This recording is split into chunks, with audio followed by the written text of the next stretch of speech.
Hi, I'm Dr. Ruchi Gupta. I'm Associate Professor of Pediatrics at Northwestern Medicine and Lurie Children's Hospital. I'm going to talk to you today about asthma and addressing health literacy, which is a constant challenge. In the United States, about 9 million children have asthma, and disparities are on the rise. Asthma rates disproportionately are higher among Black versus white children. Also, asthma rates are higher in urban areas versus rural areas.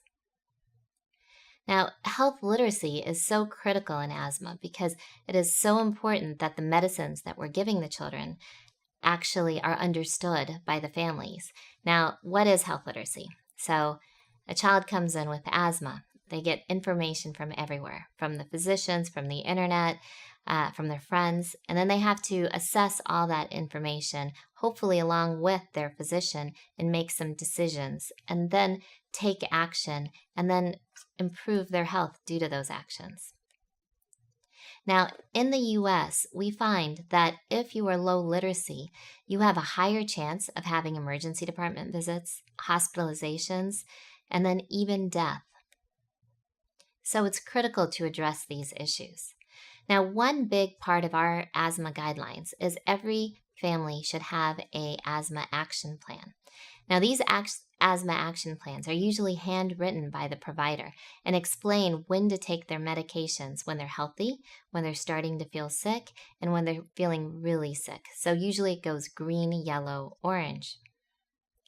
Now, we took these plans and we tried to simplify them. We tried to make them low literacy, add pictures, and add more details about their medications. What we found is that most plans in the United States are written at above a 6th grade reading level. Now, low literacy plans have more focus on pictures and photographs.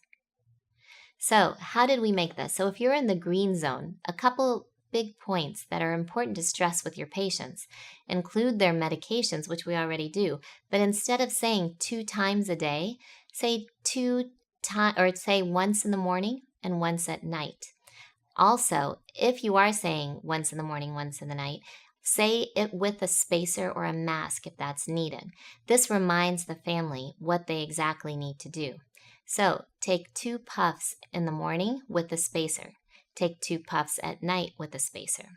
It's also important to add any other medications they need to take in the same way.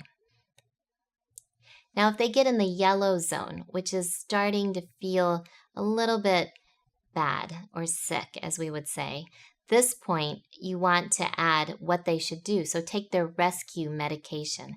And then again, take 2 puffs of their albuterol, for example, with a spacer. And repeat that every 4 hours.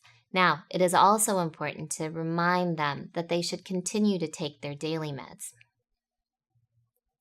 Finally, if they feel very sick, if they're having a lot of trouble breathing and they're in the red zone, it's important to describe what that means. So use concrete symptoms like rib shows when breathing.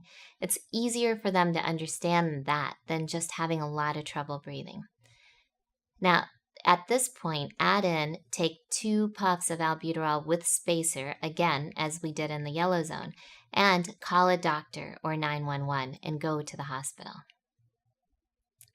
The other area that we find children have a lot of trouble with is exactly how to use their inhalers and their spacers. So this is a very important area to emphasize all the steps that are needed. And we often encourage physicians to video their patients doing it with the patient's camera, their own phone camera, and watch themselves when they need to remind themselves of the 8 steps that they should be following to properly use their inhaler. If we can help families understand how to use their inhaler properly and when to use their medications, we can significantly improve their health and reduce negative outcomes. Thank you.